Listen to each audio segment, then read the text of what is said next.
Svētīts Kristus ir klāt 1. jūnija numurs Latvijā. Veidojot kopīgu brīnumzemi, noslēdzies Rārzī īstenotais projekts Kristīgo vērtību un tradīciju integrācija izglītošanas darbībā Rīgas vispār izglītojošās skolās pirmais posms. Karitas, aktivitātes un svētā gara augļi. Ļoti daudz pirmkārt no pašiem cilvēkiem, kas piedalījās seminārā, kas bija tiešām ļoti interesanti viņu šīs stāstītais un viņu pieredzes. Tāpat brīnišķīgi lektori mums bija. Valsts un baznīca veido sadarbību atjaunojošās taisnīguma īstenošanai Latvijā. Latvijas svētceļnieki pasaules ģimeņu svētkos. Milānā, Itālijā. Baznīcā ir 4 jauni priesteri – stāsts, Ome un evaņģēlijs. Arī jūs Dieva spēkā varat sakārtot dzīvi. Vēsture, Rīgas pils Dievmāte. Ziņas no Vatikāna.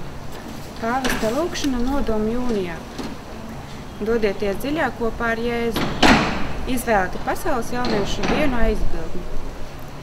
Sprediķis, Dieva žēlastības apostulāts, ņemot vērā lielo interesi, publicējam tēva Jāna Biļevska homīliju svētā misē Rīgā Svētā Alberta baznīcā 2012. gada 4. martā. Lasītājs jautā, priesteris atbild, baznīcas nostāja par nudismu. Igaunijā 1. reizi baznīca nakts, Čehijā 4. saulē. Bīskaps Ķīnā izcietis netaisnīgu sodu. Euharistijas kongresa Dublinā pulcinās tūkstošus. Eiropas parlaments par homofobiju. Arī Ekskamos lasa bībeli, priesteris, kas lūdzas uz kuģa Titaniks. Atklājiem arī ir tiesības.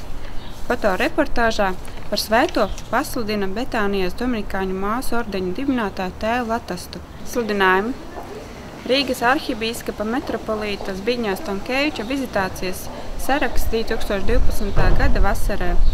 Kapusvētki Ogres apkaimē, Priedēnē 23. līdz 24. jūnijam Telšu dienas. Svētceļojums uz Zemaišu kalvāriju Lietuvā 6. jūlijā. Starp draudžu futbols no 16. līdz 17. jūlijam Ludzā. Pagaidām viss līdz nākamajam numuram. Es lasu Katoļu vēstnesi. Es aicinu jūs uz Arēnu Rīgu 9. jūnijā uz Baltijas jauniešu festivālu. Tikai 2 un 8 vakarā.